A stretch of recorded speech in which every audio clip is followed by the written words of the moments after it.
नाम आते ही याद आता है ढाबे का असली स्वाद। और जब बात हो टेस्ट और स्टाइल दोनों की तो एक ही नाम है, नवाब ढाबा। अपने खास टेस्ट से दिल जीतने के बाद अब नवाब ढाबा आ रहा है एक कम्प्लीटली न्यू लुक के साथ।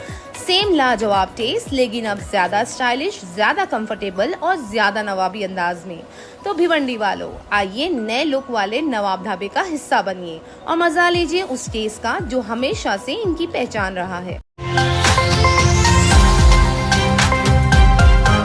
भिवंडी म्यूनिसिपल कॉर्पोरेशन ने कारोबारी इजाजत के लिए वन विंडो स्कीम शुरू की है, जिसमें अब लाइसेंस, एनवायरमेंट, फायर और प्रॉपर्टी टैक्स जैसे सभी तरह की परमिशंस एक ही डिपार्टमेंट यानी लाइसेंस डिपार्टमेंट में लिए जाएंगे।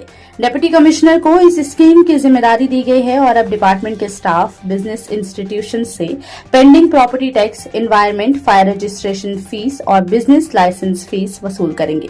कॉर्पोरेशन के मुताबिक स्कीम के तहत मिलने वाली सभी एप्लीकेशंस पर समय पर एक्शन लेना और कानून के मुताबिक परमिशंस और डॉक्यूमेंट्स इशू करना अनिवार्य होगा।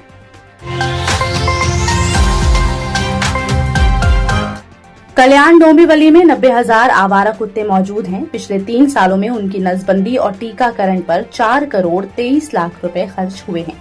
इस दौरान 48,437 कुत्तों की नसबंदी और 51 नागरिकों पर कुत्तों के हमले हुए हैं। कुत्तों की सर्जरी पुणे के जीव रक्षा एनिमल वेलफेयर ट्रस्ट के जरिए हो रही है, लेकिन सेंटर में सीसीटीवी न होने से रिकॉर्ड्स क्लियर नहीं है। हेल्थ डिपार्टमेंट पर फंड मिस यूज के आरोप लगे हैं, जिसके लिए जांच की मांग की जा रही है।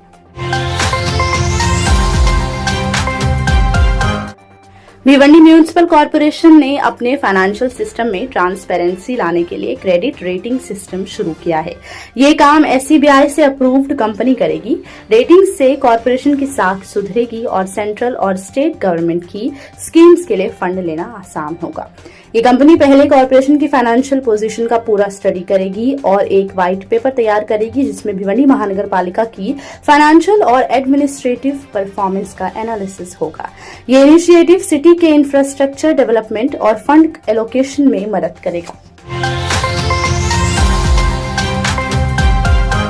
भिवंडी के वेयर हाउसेज में इलेक्ट्रिकल सेफ्टी ऑडिट नहीं हो रहा, जिससे आग लगने का खतरा बढ़ गया है। केमिकल, टेक्सटाइल और लॉजिस्टिक्स वेयर हाउसेज में शॉर्ट सर्किट और ओवरलोडिंग के कारण अक्सर आग लग जाती है, जिसमें करोड़ों का माल खराब होता है और मजदूर और फायर ब्रिगेड स्टाफ की जान खतरे में पड़ती है। थाने डिवीजन के ऑफिशियल्स ने बताया कि बहुत से वेयर हाउसेज में पुरानी वायरिंग है और लोड लिमिट से ज्यादा मशीन चल रही हैं। साथ ही फायर सेफ्टी इक्विपमेंट्स भी नहीं है। अब से annual electrical safety audit mandatory है और बिना वैलिड रिपोर्ट के किसी वेयरहाउस को इलेक्ट्रिसिटी कनेक्शन या काम की परमिशन नहीं मिलेगी। रूल्स तोड़ने पर फाइन और पावर कट जैसा एक्शन लिया जाएगा।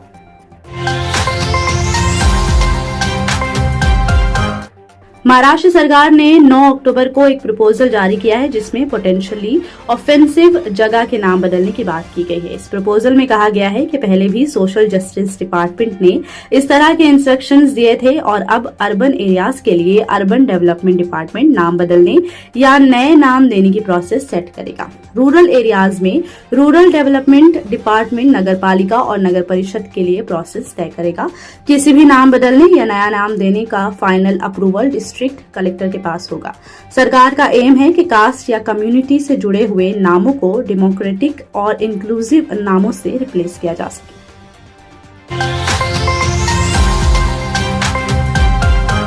थाने कोर्ट ने 3 टीनेजर्स को पबजी हत्या केस से रिलेटेड एक सीरियस केस में रिहा कर दिया है। कोर्ट ने कहा कि प्रोसिक्यूशन के पास प्रूफ वीक और अनरिलायबल था, इसलिए तीनों को गिल्टी नहीं माना जा सकता। केस में विक्टिम को एलिजिडली नाइफ्स और स्टील रॉड से अटैक किया गया था, लेकिन आई विटनेस और फिजिकल एविडेंस में कॉन्ट्रडिक्शंस और डाउट्स मिले। कोर्ट ने कहा कि सबूत और विटनेस स्टेटमेंट्स स्ट्रांग नहीं थी, इसलिए आरोपी को रिहा कर दिया गया। कल्याण में एक ड्रेन में शख्स का शव मिलने से मचा हड़कंप। पुलिस के मुताबिक बॉडी पर चोट के निशान थे और व्यक्ति की उम्र 25 साल बताई गई, जिनकी पहचान नहीं हो सकी है।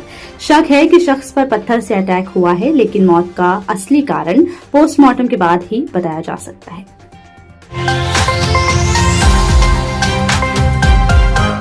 भिवंडी मनपा में प्लेसमेंट पॉलिसी के तबादलों ने केपेबल ऑफिसर्स को अनफिट पोजीशंस में भेज दिया है, जिससे शहर की बेसिक सर्विसेज जैसे सफाई, पानी, रोड्स और हेल्थ सिस्टम फेल हो गई हैं।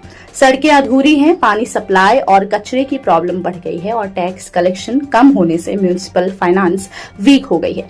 एक्सपर्ट्स कहते हैं कि ट्रांसपेरेंसी और अकाउंटेबिलिटी के बिना सिटी का डेवलपमेंट रुक गया है।